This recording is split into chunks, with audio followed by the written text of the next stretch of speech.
Yesterday I was over at Damien's house recording for you guys. What we ended up doing is going to end up taking actually 2 days for us to record. So it's another day. I'm just going to carry on with my week until I make my way over there again until we finish up what we're doing. Kyle's over here. He's going to be finishing up stripping down his firewall and start sanding down the paint in his engine bay to get that thing ready. I am going to be working on Robbie's car. I'm going to be swapping the head off his G23 for another head, for another P13 head. Since we built this engine the first time, we did some DIY oil drain plugs, and we ended up having oil leak issues out the front side here and even off the back side of the block. So we yanked the head off, found out our plugs didn't stick very well. After that we fixed that, and we still had another leak, small leak coming out from down here. Pulled the head back off the engine block. Then it recently started leaking again out the front and out the back, but not as bad as it has been in the past, the first few times we were dealing with it.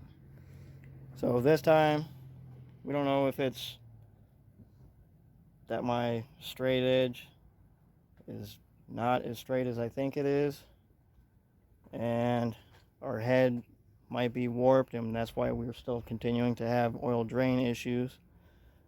So Robbie had another head that he already had on the shelf here, had a few bent valves in it. So I replaced the bent valves, got them all cleaned up, new guide seals. This head's already got a full stage 1 port and polish job done on it. And then we sent it off to the machine shop and had a complete resurface done on it to know that it's 100% good to go. And we're also going to be installing some authentic kaizenspeed g23 oil drain plugs into this head before we put it on the engine. So Kyle's going to be working on his Integra. I'm going to get everything set up to start working on ripping the head off of Robbie's block.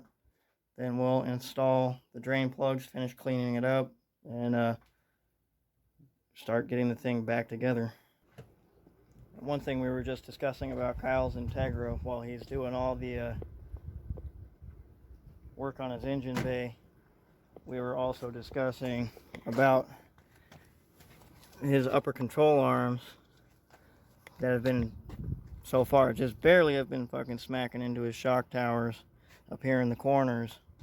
So we were talking about doing some shock tower extensions on it, and we were looking up some videos on the shock tower extensions, and it doesn't look like it'd be too difficult. But then we actually looked up trying to find shock tower extensions for the EF and the DA chassis. We're not finding anything. I don't know if maybe we just aren't looking in the right places or sourcing out the right information. We're finding everything for EGs, DCs, EKs, and everything above, but nothing for the DAs or the EFs. But we got a new welder here.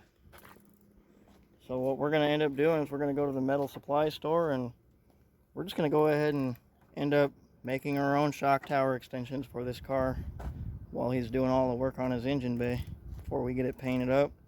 That way he doesn't have to risk beating up his shock towers, ruining the paint.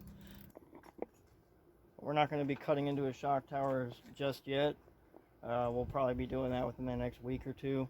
But before we do that, if any of you guys know of actual authentic DA Integra shock tower extensions that are already made that we can just source out easily and just get this thing done, drop a comment below. Let me know what you guys know that I don't know. He's over there working on getting his dash out, but he's also going to be replacing his heater core, and once the dash is out, it'll just make it a little bit easier for us to remove his nuts and bolts and everything from the brake booster before he gets that out of there. Then he'll start sanding everything down. While he's doing that, I'm going to get working here on Robbie's CB. So I'm going to get started by removing everything externally that's surrounding the head before I drain any of the fluids and get it up in the air. I'll also work on getting the valve cover off and getting the timing belt off, and also the alternator belt out of the way. When I'm underneath the car, I'll be able to fish all of Robbie's wire tuck through the intake manifold and carry on to step 2, draining all the fluids and making sure that I pull the thermostat housing off the side of the head and pull it off the water tube before I yank the head off.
Alright, so I've got everything disconnected relatively.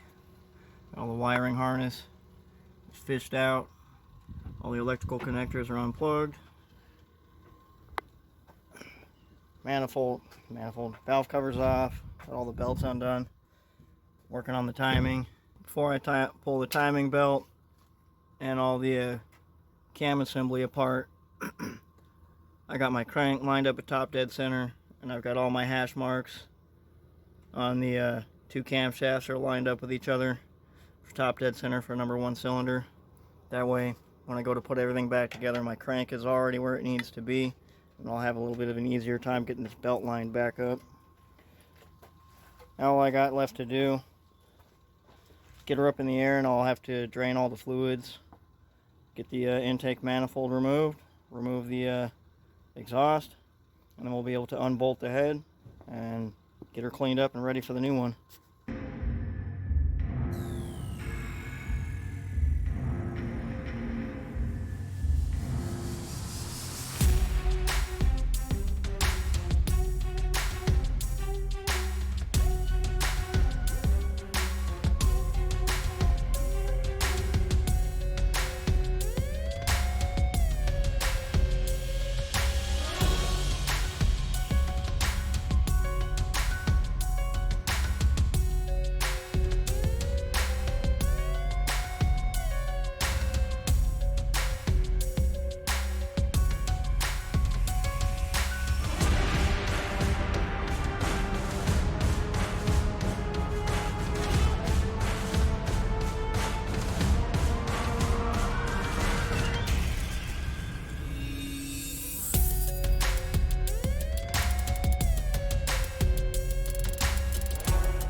Kyle and I did a lot of talking today, just going over all the things that we still need to do and finish on his Integra before we're ready to stick the motor back in and get that thing back on the road.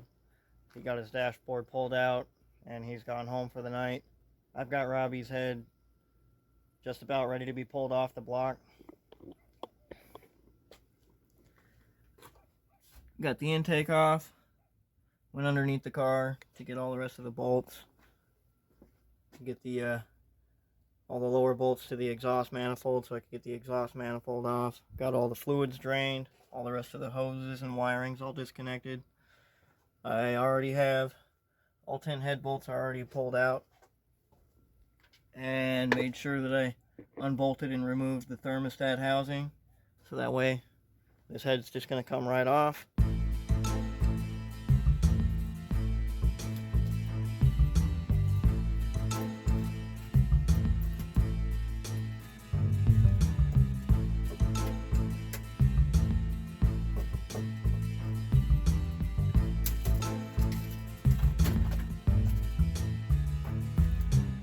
Alright, so like how I had mentioned earlier about all the oil leaks that we've been having with this G23 since we've built it. Like I had said, first time our oil drain plugs didn't hold up, and within the first 50 to 100 miles of the break-in, it started leaking oil out the front and back side of the head from the oil drains near the timing. Pulled the head back off, got a new gasket, pulled the plugs back out, resealed them into the head, put it back on the block, and then shortly after we started getting a slight bit of oil leak just coming off of right here on this corner, with, you know, about another 100 miles in to the break-in after pulling and putting the head back on for the second time. But we were no longer having a bunch of oil leaks here or back here. And then come to find out, what I ended up figuring out about that leak, I'll grab the gasket and show you guys. Something I had mentioned before on my Instagram, and somebody said people had talked about it before, but I couldn't find any info. But if you look real close at where the head gasket for the H22 meets up with this oil drain on the F23, you'll see right here in this corner, the gasket doesn't cover that portion of the oil drain on the F22 block. And what was happening was oil was seeping its way underneath the gasket through that crevice, and then was traveling across the top of the block through this empty space under the gap and under the head and the block, and starting to trail down right here. So I ended up rigging up a way to seal that with some JB weld, and got another head gasket, put that head back on the block. About another 100 miles in to the break-in, again we started getting oil pooling up over here again and over here.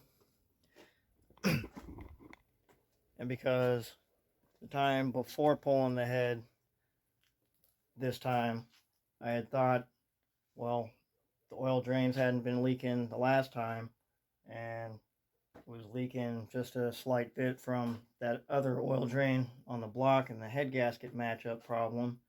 And once I got that solved, I figured there was no way it could be my oil drains. Maybe the head is warped. So that's why we went ahead and did all the work to this other head and got it machined flat.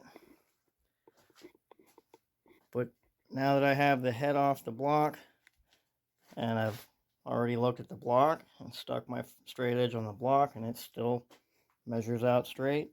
Stuck my straight edge here on the head, it still measures out straight. I couldn't physically see anything wrong, but then come to find out, my drains didn't hold up.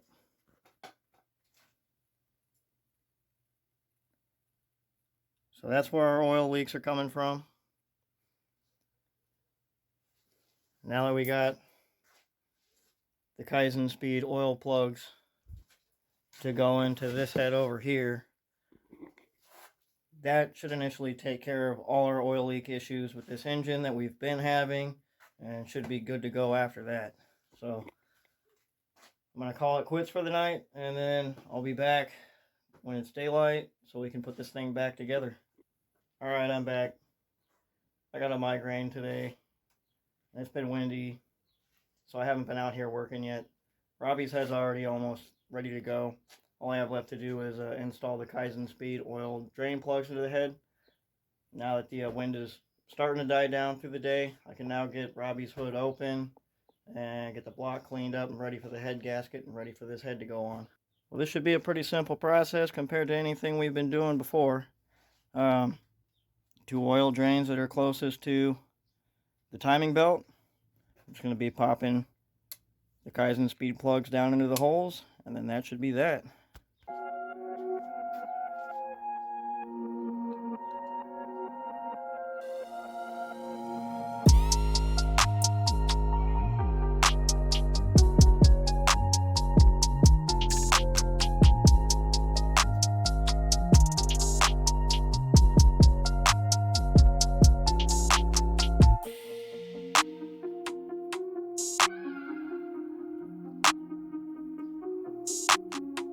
Pretty easy.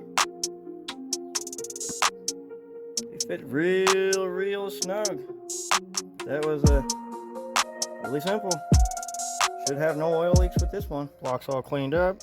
Ready to throw this gasket on, put the head on, and then we're gonna go back through putting the rest of this motor back together. It is now on the block, and we're using OEM head bolts, so we're gonna torque them in a 3-step sequence. First sequence at 22 foot-pounds, second sequence at 56 foot-pounds, and the final sequence at 72 foot-pounds. And we're going to work our tightening sequence in this order: 1, 2, 3, 4, 5, 6, 7, 8, 9, and 10. The head now torqued on. I can work on doing all the cams, cam bearings, and then start working on the timing, get the timing belt back on. I've got assembly lube laid across all my rocker pads and the journals that the camshafts right on. Gonna get the new seals installed on the camshafts, and then we'll bolt them back down. All the bearing caps, just in case you guys get lost and don't know, each bearing cap, get a shadow, each bearing cap tells you their exact location. Like this one here is going to be exhaust number 5 with an arrow pointing towards timing. So number 5 will be closest to your passenger side, and then closest to the timing side will be number 1. Down below on our crank, on the oil pump and the main sprocket, there are 2 alignment marks to line those up for your top dead center. I have those lined up down there for number 1 at TDC. And when we go to lay the cams in here, we're going to set the cams both to where their arrows are facing as upward as they can be when you just set them on there. That way when we torque all the caps down, that everything is relatively close to its timing. That way we can line up all the different timing marks, get the belt on.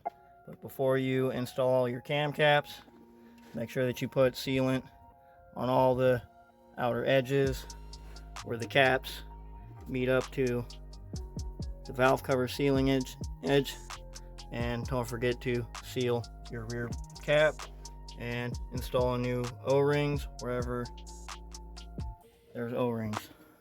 I'm going to show you this real quick before I get this in the car, because, well, we got this sprocket painted black and it's really difficult for me to get everything that I need to show you on camera while it's in the car. But my timing sprocket here, now both sprockets are identical, where you'll have your timing mark for number 1 top dead center. You have an arrow pointing up, and also on our pulley we have a little hash mark here and a hash mark here on the very center of the timing gear.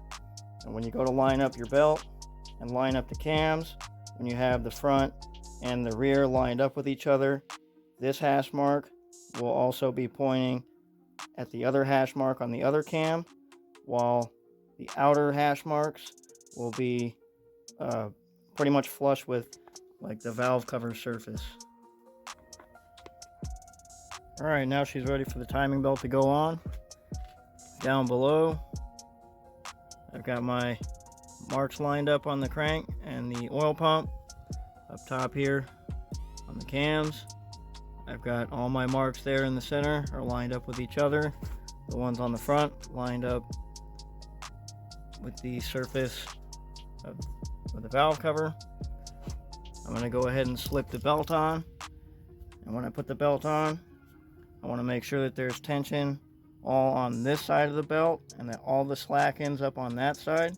So that way when you release the tensioner and pull the tension, it takes all the slack from the back side of the belt. Alright, I've got the belt slipped on the front side. Got all the slack taken out of the front. All the slack is out from in between the two timing gears. All our marks down below and up top are still lined up. All the slack is on the back side of the belt. Now we can go down here and release the locking nut for the whole tensioner setup, and then the spring will pull tension up on the belt and take all the slack out of the rear side. And then now that I'm done dealing with that belt, you would then move on to doing the balancer belt, but we deleted the balancers out of this engine, so we only had the one belt to deal with. And then rotated the motor over twice to make sure that all my timing marks stayed lined up. They're good to go, so our timing is good. And this video I know is already getting pretty long, but I wanted to get something really good recorded for you guys for this weekend because it is the 4th of July. But I'm going to end up cutting the video here. All I have left to do is adjust all the valves, then I'll get the valve cover back on, intake, exhaust, and then get all the rest of it back together, fill it with fluids, and then that'll be it. So thank you guys for sticking all the way here to the end of the video. Happy 4th of July. Please keep hitting the like button, keep hitting the subscribe button if you're not already a subscriber. Please share these videos, keep this channel growing. Again, happy 4th of July. Thank you everybody. Until next time, peace out.